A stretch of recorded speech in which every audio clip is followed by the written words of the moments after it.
सबसे पहले तो आजाद जम्मू और कश्मीर इलेक्शंस को आप किस तरह से देखा है आपने, क्योंकि अभी एक्सपेक्टेड यही था कि जो जीत होगी वो पीटीआई की होगी और वही हुआ है।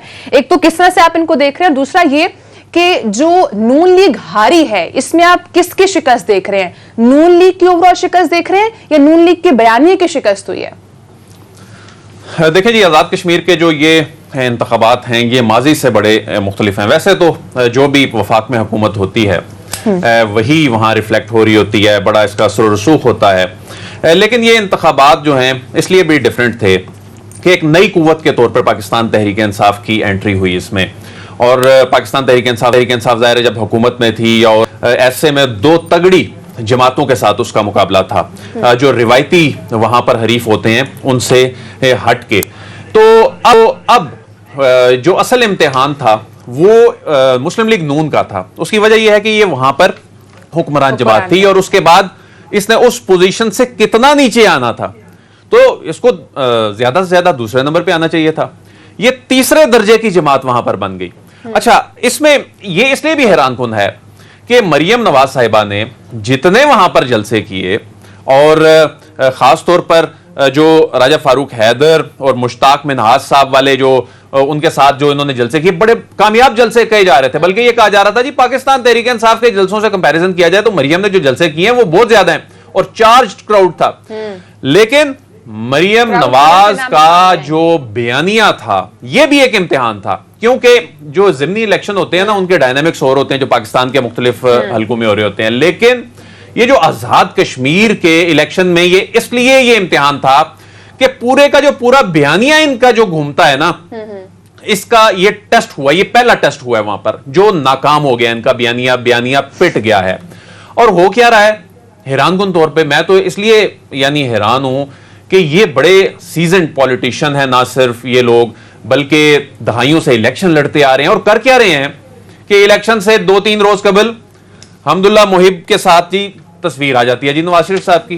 जानते बूझते हुए ये पाकिस्तान के बारे में क्या अल्फाज इस्तेमाल करता है ये शख्स किसकी हिमायत पे पाकिस्तान के खिलाफ प्रोपेगेंडा करता है, ये पाकिस्तान के खिलाफ क्या सोच रखता है, और आप उसके साथ मुलाकातें करते हैं, उस पर डिफेंड करते हैं, उस पर फख्र से बताते हैं। फिर उसके बाद क्या करते हैं कि आप कश्मीरियों के जख्म पर नमक छिड़कते हैं।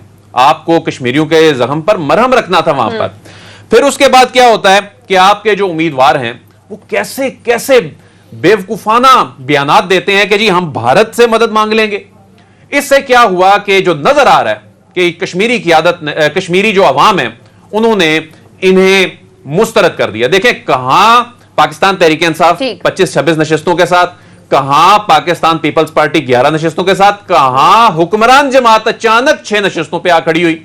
तो अच्छा, जो धांधली के इल्जामात लगाए जा रहे हैं, आगे जाकर इस पे शायद हम मजीद बात भी करेंगे।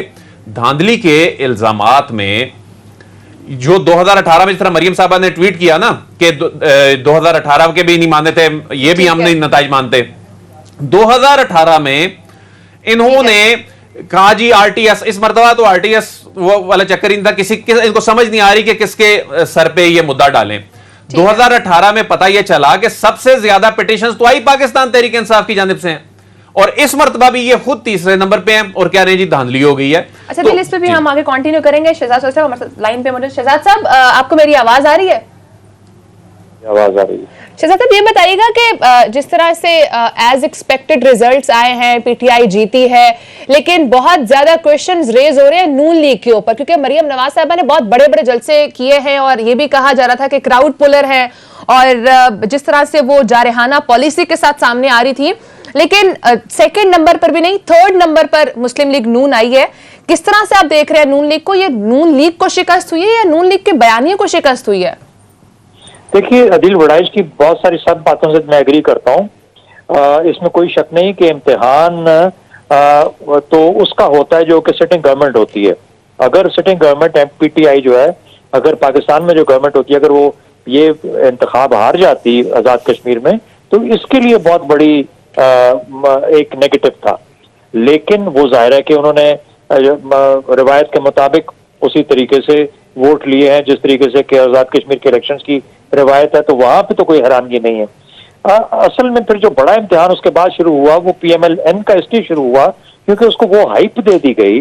वहां पे सिटिंग गवर्नमेंट के साथ साथ मरियम नवाज साहिबा का जो बयानिया था, जो उनके जलसे थे, जो उसके ऊपर हाइप बिल्डअप हुई, वो ऐसा था जैसे कि एक अपसेट होने जा रहा है। वो अपसेट नहीं हुआ, बल्कि जिस तरीके से आपने कहा एक बहुत ही मीगर और बहुत पुअर परफॉर्मेंस हुई। तो उसकी वजूहात मेरी नजर में 2-3 आती हैं। पहली बात तो यह है कि पंजाब और आजाद कश्मीर की जो सियासत है वो तकरीबन एक ही जैसी है, मिली जुली है।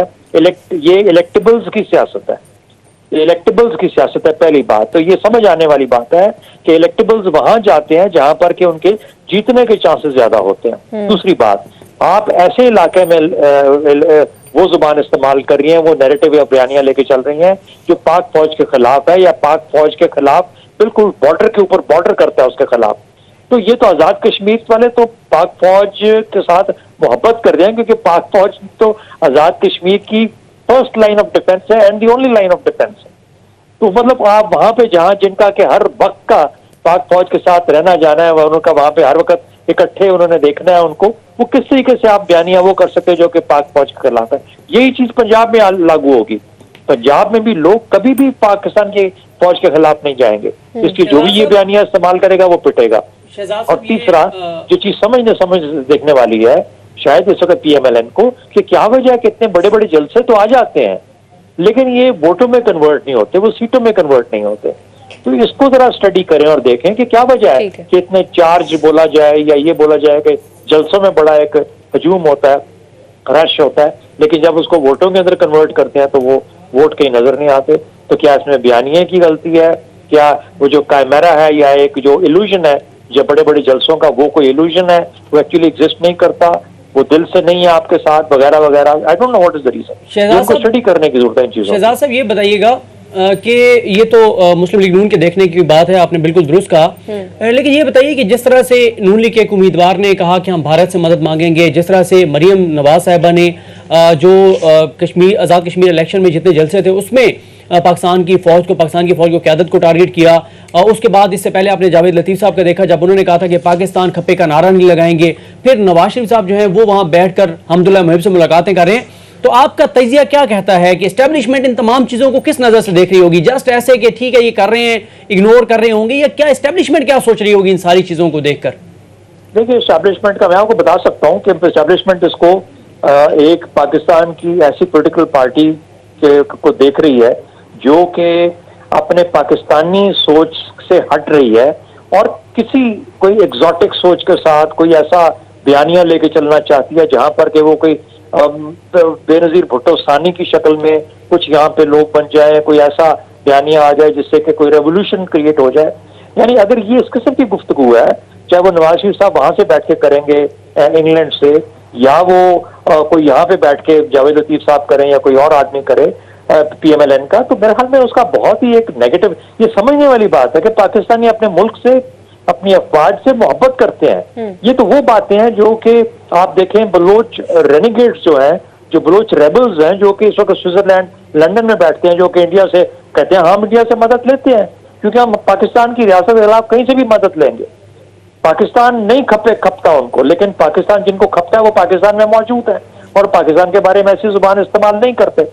मेरा ख्याल है PMLN को रोक के थोड़ा सोचना पड़ेगा कि हमारी क्या जो स्ट्रैटेजी और बयानिया हम लेके बनाने जा रहे थे, जिसकी बुनियाद पे हम चाह रहे थे कि एक रेवोल्यूशन और एक इनकलाब आएगा और एक ऐसा इनकलाबी लीडर पैदा होगा जो कि हर चीज को बहा के ले जाएगा, तो ऐसा कम अज कम पाकिस्तान की सियासत में नजर नहीं आता, ना हुआ कभी, ना हो सकता है और ना ही होने जा रहा है। पाकिस्तानी हमदुल्ला मुहिब से जो मुलाकात की नवाज शरीफ ने, अपने मुल्क के साथ तो उन्होंने ये ज्यादती की ही है कि एक ऐसे शख्स से जो मुल्क से मुतल्लिक ऐसे अल्फाज इस्तेमाल करता है, इन्होंने फखरिया मुलाकात की, फिर उसको डिफेंड किया।